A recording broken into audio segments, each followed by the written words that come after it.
Hello student, स्वागत है आपका आपकी अपनी क्लास विद्या क्लास में। तो जैसा कि आपको पता है, हम लोग चैप्टर नंबर फर्स्ट पढ़ रहे हैं साइंस का, केमिस्ट्री का, सॉलिड स्टेट या ठोस अवस्था। तो लास्ट वीडियो में हमने बताया था आपको क्लोज पैकिंग या बंद संकुलन के बारे में। कितने प्रकार के होते हैं? दो प्रकार के होते हैं, 2D और 3D। इसी प्रकार से आज हम पढ़ने वाले हैं आपका क्रिस्टल जालक या क्रिस्टल लैटिस।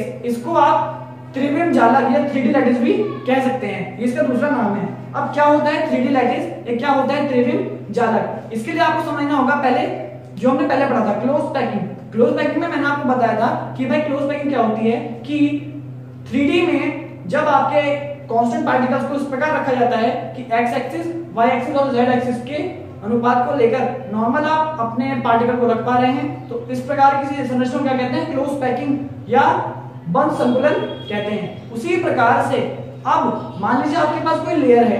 किसकी लेयर है? आपके क्लोज पैकिंग की कोई लेयर है, उसके ऊपर आपने एक लेयर और रख दी, एक लेयर और रख दी, एक लेयर और रख दी। तो इस प्रकार से इन लेयर्स को रखने के बाद आपको इस प्रकार की संरचना प्राप्त होगी। तो इस प्रकार की संरचना आपको प्राप्त होगी, जैसे कि आप देख पा रहे हैं।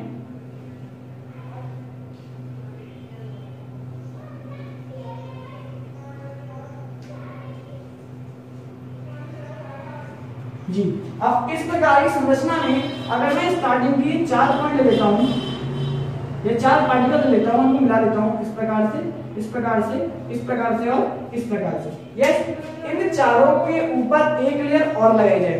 ये एक लेयर है, इसके ऊपर एक लेयर और लगाई जाए, फिर एक लेयर और लगाई जाए। तो आप देख पा रहे हो, अगर मैं इन चारों के ऊपर एक लेयर और लगाता हूं तो एक प्रकार का मुझे क्या मिल जाएगा? एक क्यूब मिल जाएगा या क्यूबिक स्ट्रक्चर मिल जाएगा। क्या मिल जाएगा? एक क्यूबिक स्ट्रक्चर मिल जाएगा।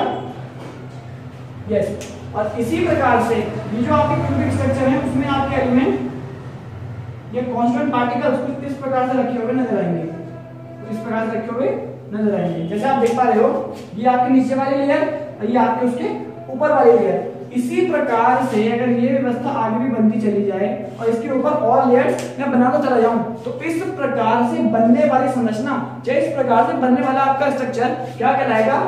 क्रिस्टल लैटिस या क्रिस्टल जालक कहलाता है। आप पिक्चर में आपको स्पेशली दिख रहा होगा कि ये जो आपकी संरचना बनकर तैयार हुई है, ये क्या कहलाएगी? आपकी क्रिस्टल जालक या क्रिस्टल लैटिस कहलाएगी। आई होप आपको ये वाली बात समझ में आ गई होगी। यस, क्रिस्टल जालक क्या होता है ये आपको समझ में इजीली अब आ गया होगा। सिंपल सा मैटर था, कोई ज्यादा हाई लेवल नहीं था। यस, इसके आगे बात करते हैं।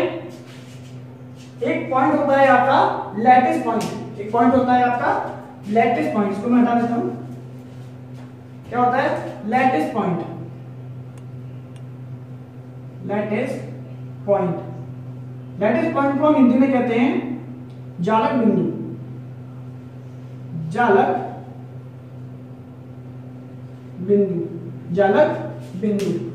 सिंपल सा मेथड है, जिन पॉइंट्स पर आपके क्रिस्टल लैटिस के जिन पॉइंट्स पर आपके कांस्टेंट पार्टिकल रखे गए हैं, जैसे कि आप इस डायग्राम में देख सकते हो, यहां पर आपके कांस्टेंट पार्टिकल इन पॉइंट्स पर रखे गए हैं। तो जिन पॉइंट्स पर ये आपके क्रिस्टल्स को रखा गया है या आपके एलिमेंट्स को रखा गया है या आपके, अब ये भी कहूं, कांस्टेंट पार्टिकल्स को रखा गया है, ये पॉइंट आपके लैटिस पॉइंट, ये जालक बिंदु कहलाएंगे। वो पॉइंट आपके क्या कहलाएंगे? जालक बिंदु कहलाएंगे। ठीक है, नॉर्मल सी बात है, ये वाली बात आपको आई थिंक समझ में आ गई होगी। अब एक आपका पॉइंट आता है यूनिट सेल।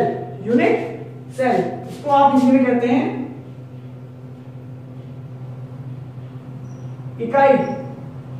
इकाई सेल भी कह सकते हैं या यूनिट सेल भी कह सकते हैं। Unit cell. अब क्या होता है यूनिट सेल? ये क्या होता है? इकाई सेल। बहुत सिंपल सी भाषा में समझाऊंगा। वह इकाई जिससे जालक मिलकर बना हुआ है, वह इकाई जिससे आपका क्रिस्टल जालक या क्रिस्टल लैटिस बना हुआ है, उस छोटी से छोटी इकाई को क्या कहेंगे? यूनिट सेल कहेंगे। जैसे मैंने आपको बताया स्टार्टिंग में कि छोटे छोटे पार्टिकल से मिलकर बड़ा पार्टिकल बना होता है, उसी प्रकार छोटे छोटे यूनिट सेल इकाई सेल से मिलकर क्या बना होता है? क्रिस्टल लैटिस बना होता है। यानी किसी क्रिस्टल लैटिस या किसी क्रिस्टल जालक की वह सूक्ष्म इकाई जिससे वह क्रिस्टल जालक बना हुआ है क्या कहलाएगा? यूनिट सेल या इकाई सेल आपका कहलाएगा। ठीक है, आई होप ये वाली बात आपको समझ में आ गई होगी। आज का मैटर इन्हीं पर बेस्ड था। आज का मैटर इन्हीं पर बेस्ड था। आपको कोई क्यूरी हो, कोई समस्या हो, आप मुझे कॉन्टेक्ट करके पूछ सकते हैं, जैसे कि मैं आपको हर वीडियो में बताता हूँ। और कोई इसके अलावा अगर आपको हमारा पढ़ाना अच्छा लग रहा हो तो आप लाइक कीजिए वीडियो को, कमेंट कीजिए, साथ ही शेयर भी कीजिए। आज के लिए इतना ही, धन्यवाद।